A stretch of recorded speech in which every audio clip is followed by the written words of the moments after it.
Growing up as a kid, I always wanted my own house. I always found it exciting to be able to be in your own place with your own person, fiance, girlfriend, whoever it may be.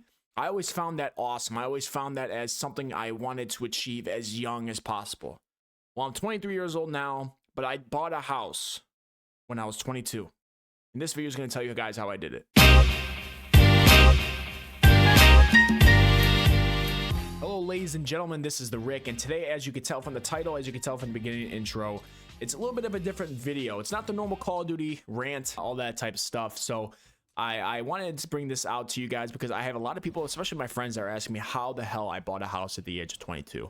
Now, if you guys didn't know, interest rates, cost of living, everything is insane right now. I'm not going to get into all that crap because it just turns into arguments as to why it's like that, but everything is insanely expensive. Gas has finally come down a little bit in Illinois, but you know, cost of living, groceries, mortgage, all that crap is insanely expensive. So buying a house at a young age is very difficult. And I know a lot of people's situations financially, their lives are a lot different than mine. So I'm just going to tell you guys how I did it and give you guys some tips and tricks as to how I think you guys can do it in the future. Now, before I get into that, buying a house at a young age is not a flex. I don't want it to sound like it is. It's one of those things that I'm very proud of. I am very, very proud of how both me and my girlfriend at the time, or now fiance, were able to buy a house. And it was one of those things I always wanted to do. I never wanted to rent, and I'll get into that in the video a little bit later on. But I just want to say it's not a flex. I'm not trying to sound like I'm better than anybody that hasn't bought a house yet. So I just want to get that out of the way. But when I was growing up, I was never amazing with money. I didn't even have a job until I was a junior in college. I was a 3-sport athlete in high school, and I played college football for my first 2 years in college. So I was very, very busy when I was in school for both high school and college. So I was extremely blessed to have amazing parents who were able to provide for me, pay for stuff for me, my gas, food whenever I needed it, buy my video games, stuff for gifts, all that good stuff. So I am very, very blessed. And I know not everybody has that situation. I know a lot of people are forced to work. Their parents will pay for stuff because of stuff around the house. So I know all that is possible. So I just want to make sure that everybody knows that situations are different. So getting into the first thing, saving money is the most important thing. This obvious number one tip. My fiance and I always were great at saving money when we started our jobs. She is phenomenal with money. The only thing is, now that she bought a house, she really wants to decorate the house. So she spends a lot more money than I think she needs to spend. But when we were going through college, when we both had jobs, we were terrific at saving money. She was able to work throughout college. I was able to work for half of college. And we just saved up a ton of money. Now, she had to pay a lot more than what I had to pay for. My car is a company car throughout my dad's company, so I don't have to pay for my car stuff.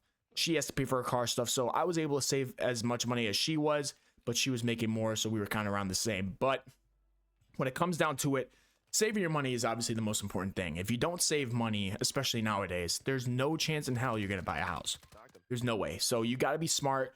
Obviously, in college, you want to people want to go out on the weekends. You got to limit that, man. It's I know it's hard. I know it's not something that is seen as cool. But if you want to be successful financially, and I don't want to say successful, that's a better word to use. If you want to be able to save up as much money as you can, you got to limit your expenses. You got to limit how much money you spend on other stuff that's not needed, like going out to bars, going out to eat, buying clothes. You got to be able to just limit that. And I'm on the cheap side. I'm not scared to admit it. I buy cheaper clothes. I buy cheaper food. When I go grocery shopping, I like to buy the cheaper stuff in bulk. That's how I am. And my girlfriend is complete opposite. She likes to buy the organic stuff, makes her feel good. That's fine. She makes more money than me. She can do whatever she wants.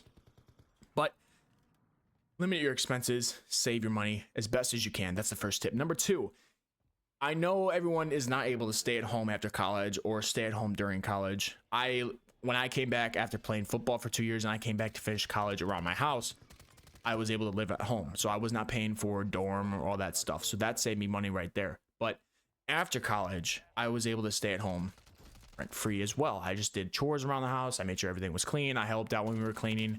I know everybody doesn't have the situation. People say after 18, their parents kick them out, or after college, their parents kick them out. If you can, try to stay at home as long as possible. This helps you in saving your money. Renting, in my opinion, is a big waste of money. Now, some people have to rent because their jobs are further away, so they have to get a place, or their jobs are out of state, or like I said, with their parents won't let them stay at home. Everyone has a different situation, but if you're able to, and your job's local, stay with your parents. Your parents, if they charge you rent, is probably gonna be a ton cheaper than paying rent to somebody else. And obviously, food's free unless they make you buy your own food, but most likely cheaper. That's everything. Everything comes down to money. Staying at home is cheaper. Renting, I feel like, is a waste of money. That's number 2. Number 3, you need to know when the best time to buy is. Just because you have a ton of money saved up doesn't mean it's time to buy. If I was to have all the money I had saved up now, I would not want to buy a house right now. In Illinois, I don't know if the interest rates, I don't know the research around all that crap. I don't know if interest rates are different or wherever you're at. I think they're all the same, but interest rates right now are mid sevens, I believe, mid 7%. I bought my house around 6%, so 6% was pretty high than what we were used to with the 2% a few years back. So if I was able to buy my house at 2%, obviously the house might be a little bit more expensive, but my monthly payment still would have been about $600 cheaper than what it is now. That's insane. If I bought my house now, I think it would have been around 100 something more each of us for each a month if I bought my house now than when I did last year. So please talk to a realtor. Do some research on the market. Make sure that interest rates are either going down. Don't buy it when they're insanely high priced. But also when it comes down to doing research, make sure that the home you're buying or that you're looking at is a smart buy. When you get that inspection, look around, make sure the inspection is done right. If it has a lot of issues, don't fucking do it. It's insane the amount of money things are to replace. Air conditioners, water heaters aren't too bad, but I mean, if you don't have to do water heater, that's expensive. Heaters, furnaces, all that, like dishwashers, appliances, all that stuff is very expensive. So please make sure you do your research on your home, do your research on the market, and do your research on everything. Everybody has a different path to life. It doesn't matter when you buy a house. If you have to rent, that's fine. Just realize that mortgage rates, you can probably get a mortgage cheaper than most renting prices nowadays. I could have easily, I'm just gonna tell you guys, my monthly payment is $2,200. So between me and my fiance, it's $1,100 each.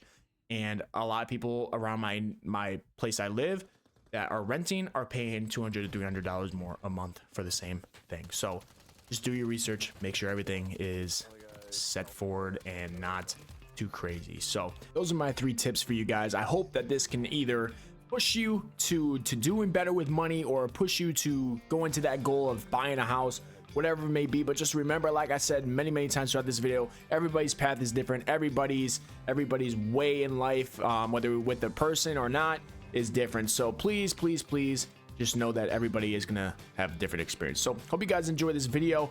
Click on these videos if you want to watch some more from my channel. But this is Rick. I'm out. Peace.